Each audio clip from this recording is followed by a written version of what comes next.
నేను అడుగుతాను, ఇవాళ ఏదో ఎక్కడ చిప్చాట్తో కూడా మాట్లాడాడు. ఏది ప్రూఫ్స్ ఏది చెప్పమంటున్నా? నేను అడుగుతా ఉన్నా.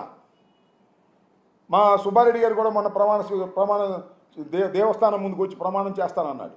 చంద్రబాబు నాయుడు గారు చెప్పండి, నువ్వు లోకేష్ పిల్లా పాపలతో సహా వచ్చి వెంకటేశ్వర స్వామి వారిని దర్శించుకొని జగన్మోహన్ రెడ్డి గారి హయాంలో ఈ ప్రసాదంలో పంది కొవ్వు నూనె, గొడ్డు నూనె, చేప నూనె ఉంది అని ప్రమాణం చేయగలవా అని అడుగుతా ఉన్నా. నీకే తెలుసా ఇది అంటున్నా?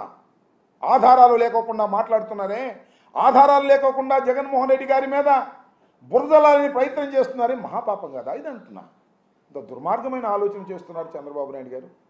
ప్రతి దానికి జగన్మోహన్ రెడ్డి గారే, వరదలకి జగన్మోహన్ రెడ్డి గారే, ప్రకాశం బ్యారేజ్ పగలగొట్టడానికి ప్రయత్నం చేసిన జగన్మోహన్ రెడ్డి గారే, నా ఇల్లు ముంచింది జగన్మోహన్ రెడ్డి గారే, తిరుమల తిరుపతి దేవస్థానం ఇవన్నీ చేయి, రాజకీయంగా తప్పులేదు, నువ్వు చేస్తే దాన్ని ఎట్లా ఎదుర్కొన్నావు. కానీ దైవాన్ని అడ్డం పెట్టుకొని నువ్వు ఇవాళ దేవుడి ప్రసాదాన్ని అడ్డం పెట్టుకొని ఇవాళ రాజకీయం చేస్తున్నావే, ఎంత దుర్మార్గమయ్యా ఇది ఆలోచన చేయమని మనవి చేస్తున్నా. విఘ్నులైనటువంటి తెలుగు ప్రజలను అడుగుతా ఉన్నా, జగన్మోహన్ రెడ్డి గారి మీద కోపం ఉంటే ఉండుగాక, రాజకీయంగా తీర్చుకోండి.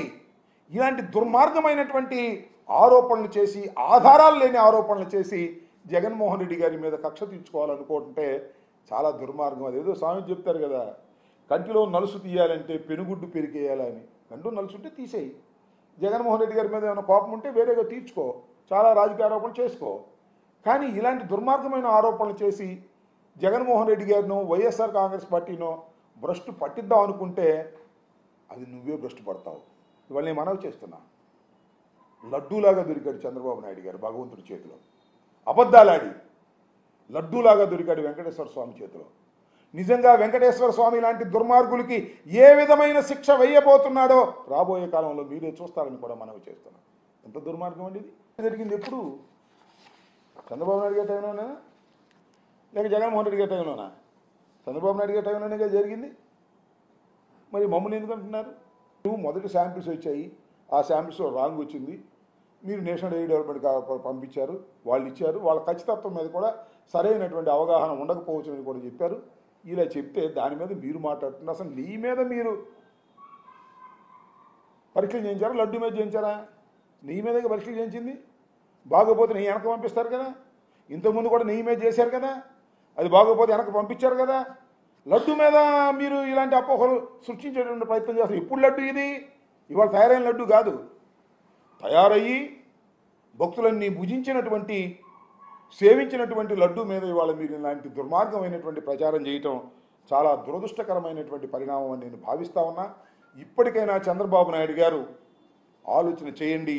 ఇలాంటి దుర్మార్గమైనటువంటి రాజకీయ ప్రయోజనాల కోసం శ్రీ శ్రీ శ్రీ శ్రీ వెంకటేశ్వర స్వామిని వాడుకోవటం అనేది చాలా దుర్మార్గం. దీనికి మీరు తక్షణమే సమాధానం చెప్పాల్సిన అవసరం ఉంది. జగన్మోహన్ రెడ్డి గారు చాలా ప్రశ్నలు అడిగారు. ఇదేం కొత్తగా వచ్చినటువంటి సాంప్రదాయం కాదు. ఏది ఈ ట్యాంకులు వస్తే దానిలో 3 శాంపిల్స్ తీసుకోవటం, పరీక్ష చేయటం, ఆ 3 శాంపిల్స్ పాస్ అయితేనే పంపించటం, పాస్ కాకపోతే మళ్ళీ పైకి పంపించడం, అంతా ఎప్పటి నుంచో జరుగుతున్నటువంటి ప్రాక్టీస్. తిరుమల తిరుపతి దేవస్థానం మీకన్నా నాకన్నా పుట్టక ముందు నుంచి ఉన్నటువంటిది. చాలా ప్రాక్టీసెస్ ఉన్నాయి, వాటిని డెవలప్ చేస్తున్నారు. అలాంటి శ్రీ వెంకటేశ్వర స్వామిని అడ్డం పెట్టుకుని జగన్మోహన్ రెడ్డి గారి మీద కక్ష తీసుకోవాలని ప్రయత్నం చేయటం మహాపాపం. దానికి చంద్రబాబు నాయుడు గారు ప్రతిఫలం అనుభవించక తప్పదు అని ఈ సందర్భంగా నేను మనవి చేస్తున్నాను. చంద్రబాబు నాయుడు గారు ఆధారాలు లేని ఒక ఆరోపణ చేస్తే దాన్ని బలపరచడం కోసం పడుతున్నటువంటి ఈనాడు, ఆంధ్రజ్యోతి పాటలు చూస్తే నవ్వొస్తుంది. నేను మనవి చేస్తున్నాను, టీటీడీకి సంబంధించినటువంటి ఉద్యోగులు